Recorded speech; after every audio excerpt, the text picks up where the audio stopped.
with somebody because I think he is. Do you think Carter's a dirty player? Hey guys, this is your favorite neighborhood gambler, Moss Money. Thanks for clicking on my video. If you're into gambling, if you're into winning money at gambling, hell, if you love talking Eagles, this is the channel and the videos for you. So go ahead, hit that subscribe button, hit that like button, tell a friend to tell a friend, and enjoy the shows. And I had this conversation, and I'm a former defensive lineman, and I was typically, for most part, I was a clean player. I wasn't overly nasty, but I wasn't overly nice either when I played. Um, you know what I mean? I took my shots when they were open, but I didn't if your back was to me, I wasn't teeing off on you. You know what I mean? Unless you were the quarterback. You know what I mean? I'm like there was no I didn't have any sympathy for anybody on the field. That was where my nastiness came from. But I like defensive linemen in the big I call them the big sexies in the trenches. You know, you want a little nasty in with your lineman. That just comes with the territory. You know, you're a big guy, 6'4" and up, 3 something, whatever. You got to be a little bit nasty because you're a big guy. But let me ask you this, bro.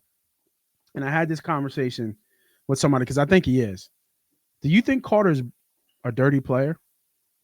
I think he's Warren Sapp 2.0. I think he's the second coming of Warren Sapp. And I got just one. Happened to be the two only NFL players from Apopka, Florida, in NFL history. So Warren Sapp is also a close mentor of Jalen Carter up until he took the coaching job with Prime. There is no Carter keeping his cool, man. You take your blows with Jalen Carter. He fell in the draft for a reason. It's Jalen Carter is going to be Jalen Carter. Clint Hurts did his job in that position. Big Dom does his job keeping the head coach cool. You know, I think that, great football teams have their characters. And to be specific on the defensive line, well said. You have not everybody. I want to make this very clear. If you go through every Super Bowl winner in NFL history, and you go to a lot of them, majority of them, I'm going to say 90%. Not everybody loves everybody, man. And some people understand that this guy needs to operate within this cosmos in order to be successful. And that's Jalen Carter. They do what they can with his personality, his character. If his Georgia brothers weren't there, I don't know if he would make it, to be honest with you. But the talent is so incredible that you ride the wave. And we don't have a serious conversation until something happens off the field or he costs the team, dearly. There's just think about how long we put up with Derek Barnett doing what he did in game, with the penalties and stuff. I mean, Carter is going to be Carter. So in my opinion, you let Carter be Carter within a contained atmosphere. So a name that came up that I was actually a little bit more, because I think his talent level fits, because I'm biased of Warren Sapp. I think Warren Sapp might be, until I saw Aaron Donald, Warren Sapp to me was the best interior defensive lineman I've ever seen. You know what I mean? And Aaron Donald might take that crown, because what Aaron Donald did was special, like special. But Nagama, how do you first? Sue.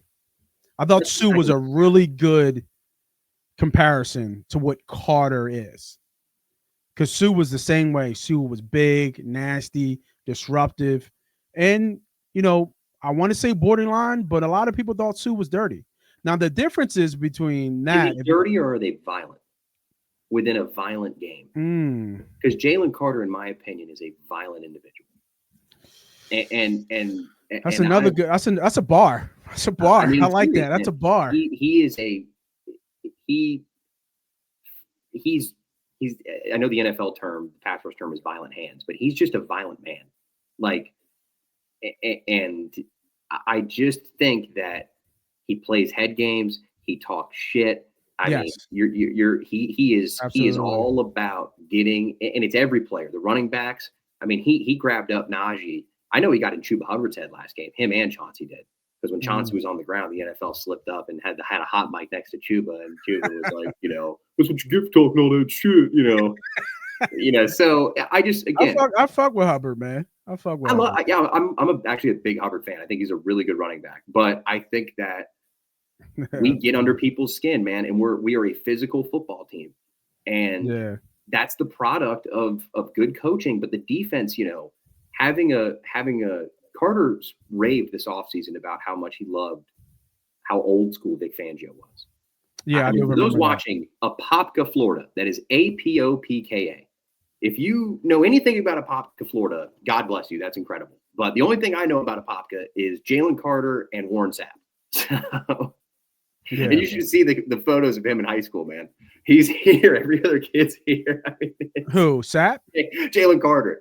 Carter. I'm about to say I don't remember Sapp being that big of a guy.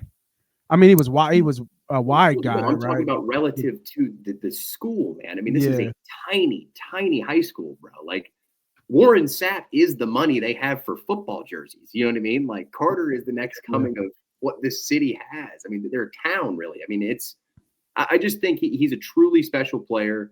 I agree. And the only controversy I see coming up is because he's going to want to get paid. When his contract comes up. As he should. Yeah, he should be. He should be. He deserves every bit of it. He's got Brett Van tattooed on his talent foot. is there. It meets that. And, I mean, it's hard not to say he's not going to be an all-pro this year. If he's not all-pro this year, I don't know who is. I mean, yeah, it'd be hard not to put him as an all-pro.